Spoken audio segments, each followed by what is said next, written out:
Bienvenidos, un día más, ya estamos con todos ustedes, aprovechando este magnífico sol que nos da nuestra costa tropical, nuestra localidad. Es igual la época del año en la que estemos, porque al final gozamos de magnífica temperatura, como siempre. Y nosotros, que solemos presumir mucho de nuestra temperatura, de la época en la que nos encontramos y sobre todo de la ciudad tan bonita que tenemos y de la historia que tiene. Es verdad que siempre decimos mucho aquello de, bueno, no tenemos tanto. Sí lo hay, solo se trata de escarbar, rascar un poquito la historia y al final, bueno, todas las ciudades tienen la suya. Y Motril tiene una auténtica historia que le vamos contando poco a poco con el transcurrir de las diferentes calles y zonas de nuestro municipio.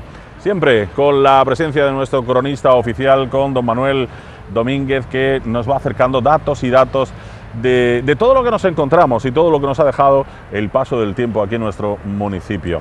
Hemos estado y seguimos estando en la avenida de Salobreña. Empezábamos en su día en la Casa de la Palma, íbamos recorriendo tantos y tantos pagos como nos hemos ido encontrando a lo largo de este recorrido. Un recorrido que ha venido muy marcado por la gran acequia, que era prácticamente la delimitación de la ciudad por el sur. Hemos conocido una historia bastante, entre comillas, corta, puesto que la modernización llega aquí en los años 40, 50, pero lógicamente también tiene una historia también mucho más antigua toda esta zona. Nos encontramos en lo que se llamaba antiguamente el Pago del Salitre. Sí, la Huerta del Salitre. La Huerta del Salitre. La Huerta del Salitre. Y aquí, bueno, pues encontramos lo que sería también el Ingenio Viejo, que estaba donde se encuentra el Colegio del Santísimo Rosario de nuestro municipio. Hablábamos un poco en pinceladas de lo que tendríamos a la espalda, como era antiguamente la casa de Jiménez Caballero, también más modernamente Recambios Montero, que también marcaba aquí un poco la fisonomía de esta zona. Hay mucho que contar precisamente en este, como decimos nosotros, en este pequeño roalillo. Eso.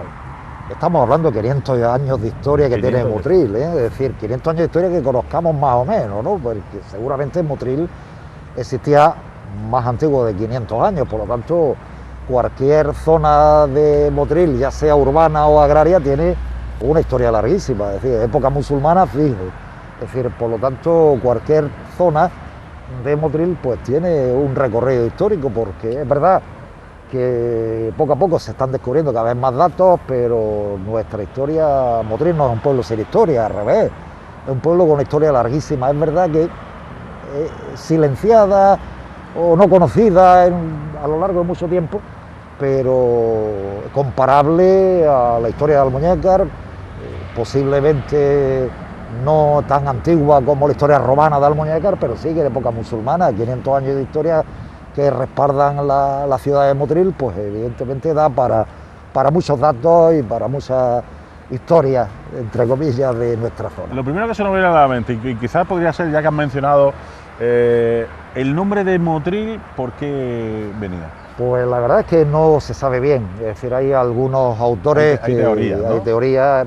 En época árabe sabemos que se llama Mutrail, Mutrayil, que se escribe, Mutrail se pronunciaba Mutrail, y posiblemente sea una palabra latina, ¿no? O sea, de Murtilius, que es zona de arrayanes, ¿no? Una palabra latina que después se arabizó seguramente y terminó siendo pues el Motril que nosotros conocemos hoy, y la palabra Motril. Pero hay datos que publicó Antonio Malpica y algunos autores anteriores que la palabra viene del árabe mutrayil o mutrail, como se leía, y el paso del tiempo ha dado el nombre de Motril.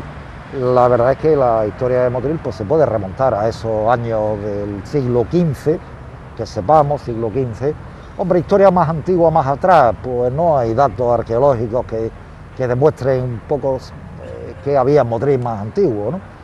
El poblamiento de Motril debió ser complicado, ¿no? Porque quizás el desarrollo de Motril estuvo relacionado con la acequia, es decir, el momento que se construye la acequia y que permite poner en cultivo tierras que no estaban cultivadas o que eran más o menos salvajes, que a principios del siglo XVI seguían siendo tierras montuosas, es la acequia la que permite seguramente el desarrollo poblacional de Motril.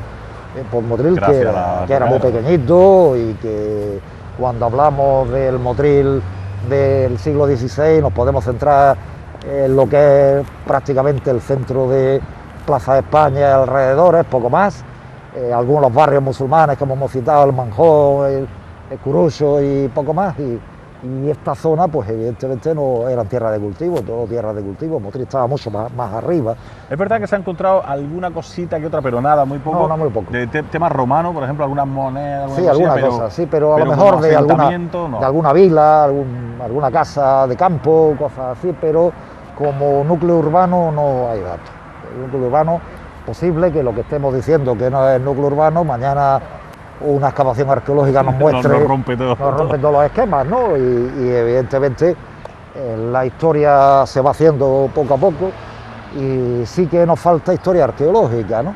Hay, pues a lo mejor datos aislados, antiguos cronistas decían que había restos fenicios en el Cerro La Virgen. Lo que sabemos del Cerro La Virgen es que había una alcazaba, había un castillo y poco más, ¿no? Es decir, que el Motril musulmán debía ser Motril pequeñito.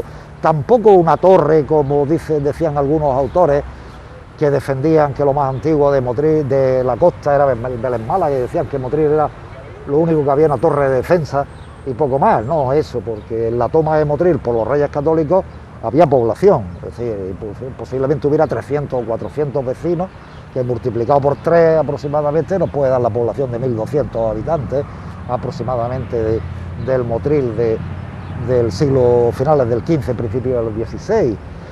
Sí que es verdad que el aumento del cultivo cañero, la aparición de los cristianos y tal, pues fue completando el desarrollo de Motril. El gran desarrollo de Motril es en el siglo XVII, cuando se desarrolla el cultivo cañero, se convierte en monocultivo, y la industria azucarera, y eso va a hacer que muchas familias se asienten en Motril, porque hay trabajo en los ingenios, hay trabajo en las cañas, es decir, que la agricultura empieza a ser una de las agriculturas rentables del Motril de aquella época.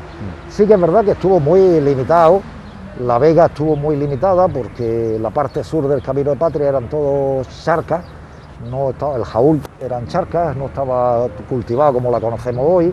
La vega de Motril en época musulmana, a principios del siglo XVI, solamente tenía 15.000 marjales, hoy tiene 60.000 o algo más de 60.000. En aquella época solamente tenían en cultivo 15.000 marjales. 15.000 marjales es una vega muy pequeña, ¿no? Muy pequeña, pero sí dio de comer y de vivir a muchísimos motrileños, y la creación de ese cultivo casi único en Andalucía, como es el cultivo cañero, que seguramente estaba implantado en Motril a pequeña cantidad en época musulmana, aunque en Motril, como he citado en alguna ocasión, la seda también era uno de los cultivos productivos de Motril. La seda motrileña, la seda de la vega de Patauro, la seda de la vega de Motril y la agricultura vitivinícola eran muy importantes, de uva, eran muy importantes en Motril. Después, en el siglo XVII o finales del XVI, cuando seguramente por comerciantes genoveses, los chavarinos, los espínolas y tal, que vienen a Motril, pues son los que traen el desarrollo cañero, y eso es lo que hace que Motril empiece a crecer, claro, hasta convertirse en la segunda o tercera ciudad, claro, más importante de lo que era la actual provincia de Granada, ¿no? Claro. Está claro que si llegamos a esa época, que nos venimos a esta zona, la caña de azúcar vuelve a salir. Teníamos el ingenio viejo concretamente aquí, teníamos luego aquí la fábrica de Lario. En fin, podemos hablar un poquito ya por encima de esta zona y de la importancia que ya tenía. Claro, la zona de la Bahía Salobreña, pues evidentemente todo el frontal ese fue el ingenio viejo, que, como decía, una de las fábricas más importantes de azúcar, de los antiguos ingenios azucareros, y que se mantuvo pues seguramente desde el siglo, había sido una antigua aduana azucarera de la reina Aiza Lahorra, y después se convirtió en un ingenio azucarero que en época de Contreras tiene su máximo desarrollo, y que ocupaba todo el solar. Pues prácticamente Contreras tenía desde la calle de la Muralla hasta la plaza del tranvía, todo era de su propiedad. Él incluso compra la huerta del Salitre, que sería esta zona de aquí, incluso esta zona de la entrada de la explanada, y en el siglo XVII le vende un trozo a la familia Herrera. Familia Herrera. La familia Herrera, yo decía antes que con toda seguridad son judeoconversos. Estos judeoconversos que tienen dinero se vienen al Reino de Granada, porque el Reino de Granada, después de la conquista, es muy atractivo, es el western, el oeste de los americanos, ¿no? Es decir, esto estaba sin poblar y aparecen los Belluga, por ejemplo, también son de origen judío. Y estos se instalan aquí, le compran un trozo a Alonso de Contreras de la huerta del Salitre y está la escritura, se conserva la escritura. De la huerta del Salitre se conserva la escritura de venta que le hace la hija de Alonso de Contreras o la nieta de Alonso de Contreras a los Herrera para que construyan su casa. Ellos habían aparecido en Motril y primero como gente que compra arrendadores de impuestos de la corona, seguramente de los impuestos de la caña de azúcar, hacen dinero y pronto aparecen como grandes propietarios y van a construir su casa, ¿no? Porque aquella gente tenía la mentalidad de que si no construían su casa principal, porque ellos la llamaban casa principal, pues evidentemente los Herrera, en este trozo que le compran de la huerta del Salitre a la familia Contreras, construyen su palacio. Palacete, toda regla, vamos. Toda regla.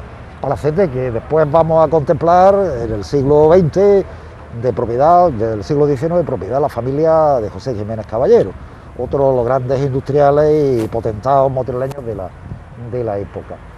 El ingenio del Ingenio Viejo se va a derribar, e incluso lo que hoy es el patio, gran parte del patio y parte del edificio de las Dominicas fue la huerta del ingenio durante mucho tiempo, e incluso decía que ahí había una de las norias más antiguas que sacaban agua de la acequia, seguramente ya funcionaba en época del ingenio, para sacar agua de la acequia y para uso del ingenio, del ingenio. La verdad es que en esa huerta se construye el Ingenio Viejo. Después, a principios del siglo XX, las dominicas se instalan en Motril, crean su colegio, que todavía está, y la casa de los Jiménez Caballero, que permanece en una de las casas que incluso el cardenal Belluga, en el siglo XVIII, cuando establece su colegio de los jesuitas en Motril, piensa, y hay una carta del cardenal Belluga, de comprar esta casa, la casa de los Herrera, porque la casa de Herrera es la mejor construcción que había en Motril, la construcción que había en Motril. Incluso la plaza del tranvía llevó a una época a llamarse Plaza de los Herrera, ¿no? Porque ellos tenían su casa.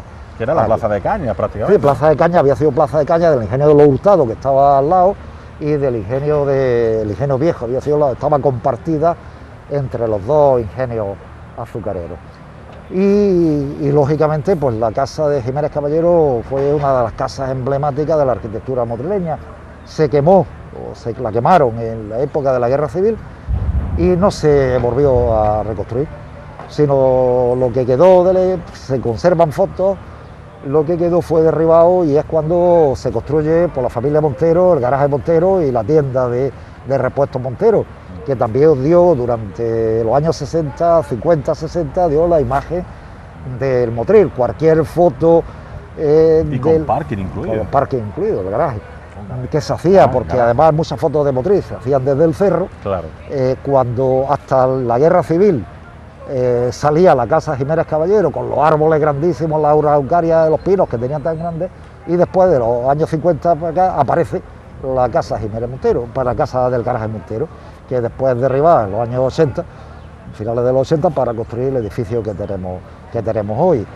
Pero muchas de las estampas motrileñas estaba hasta la guerra, el Palacio Jiménez Caballero. Más tarde ya se hace la fuente, claro, mucho más ya tarde. En los años del siglo XXI se hace la fuente del Ejército del Aire, la Plaza del Ejército del Aire, y también en la época que Jiménez Caballero es alcalde de Motril, quizás dándole, pues intentando procurar que hubiera cierta capacidad de trabajo después de los terremotos de Motril, se corta el cerro y se hace la avenida Virgen de la Cabeza, se le da un corte al cerro para abrir esta calle que comunique ahora directamente en la plaza del tranvía, o esta entrada a Motril, esta carretera, la comunica directamente con el antiguo Camino del Mar, hasta el Varadero.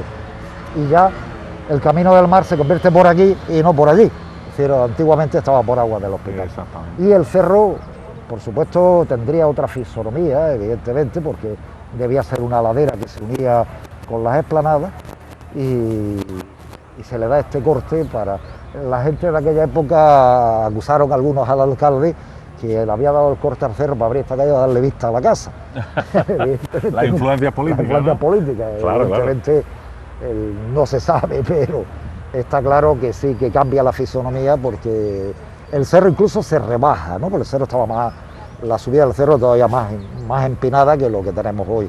Se rebaja dándole trabajo a los braceros motrileños que se habían quedado en paro, y el ayuntamiento pues hace estas obras públicas de manera que permitan pues dar jornales a trabajadores motrileños. La verdad es que aquí hay mucho que hablar, lógicamente. Sí. Yo creo que deberíamos dedicar un programa exclusivo lo que es al cerro, al entorno del cerro y a las esplanadas. Porque las esplanadas, nosotros estamos hoy aquí, pero ¿desde qué año están concretamente las esplanadas? 1846. 1846. Ha cambiado muchísimo la fisonomía en esos años. Sí, totalmente. Nada que ver con las esplanadas antiguas. Que llegaron a estar construidas incluso, ¿no? Sí, hubo una época en que esto fue la fábrica del salitre. Aquí hubo en el siglo XVIII, en la segunda mitad del siglo XVIII, una fábrica donde se obtenía salitre para las pólvoras. Curiosamente, la pólvora se hace con salitre. Sí, sí. Y se usaba la fábrica del salitre, había que depurar el salitre, obtener el salitre en unas calderas, etcétera, que aquí había una construcción, pero no solo eso, sino que el propietario de la casa del salitre construye casas para venderlas o para arrendarlas, y esto debió estar construido. Originariamente era un horno de pan que se conoció con el nombre de Horno de la Virgen, porque estaba cerca de la Virgen de la Cabeza, y a partir de ese horno de pan es cuando se construye la fábrica del salitre. Fábrica del salitre que no tuvo mucho recorrido, funcionó un tiempo, pero para el siglo XIX ya estaba en ruinas. Los primeros años del siglo XIX estaban ruinosas, y en 1846 el ayuntamiento de aquella época derriba la fábrica del salitre, las casas que hay aquí, para construir este paseo de las esplanadas, que tenía una configuración distinta. Es decir, tenía una configuración distinta, además en dos alturas distintas. Y bueno, pues ese horno de la Virgen fue el origen de la fábrica del salitre. Nos podemos imaginar por la explanada, yo diría que la mitad de lo que es la explanada hoy, todo rodeado por un muro de bastante grande, y en medio la fábrica del salitre, y en los laterales del muro casas, que evidentemente fueron alquiladas o vendidas por el propietario. Eso es lo que había aquí. Pues eso lo sabe muy poca gente. Sí, lo sabe muy porque poca nosotros, gente. no sé, nos imaginamos la esplanada casi un poco con... Es curioso, ¿no? Porque Laza del Salitre es fábrica del salitre. Claro, es decir, que esta zona sería muy salitrosa, y de aquí obtenían el salitre para después refinarlo y obtener ese compuesto para las pólvoras, que después se lo vendían al Estado para pólvoras, ¿no? Y fue una fábrica que estuvo aquí desde mediados del siglo XVIII, la famosa fábrica del salitre de Motril. Era muy curioso porque el ayuntamiento de finales del siglo XVIII, principios del XIX, no le gustaba la fábrica del salitre, porque decía que la gente excavaba los cimientos de las casas para traerle la tierra, que era salitrosa, y vendérsela a la fábrica del salitre, con lo cual los cimientos de las casas quedaban al aire.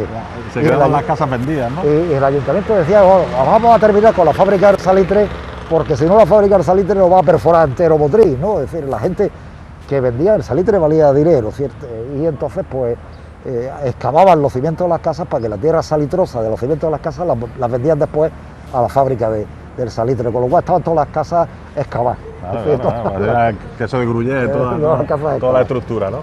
Bueno, pues fíjense lo que da también esta zona y sobre todo las esplanadas, que ya digo, le dedicaremos un programa especial, porque las esplanadas luego han sido, no sé, también estampa y motor madrileño. ¿Cuántas ferias se han realizado aquí? ¿Cuántos bailes se han realizado al final de las esplanadas? ¿Cuántos paseos hemos dado? Madrileños, las fiestas se celebraron aquí desde 1916.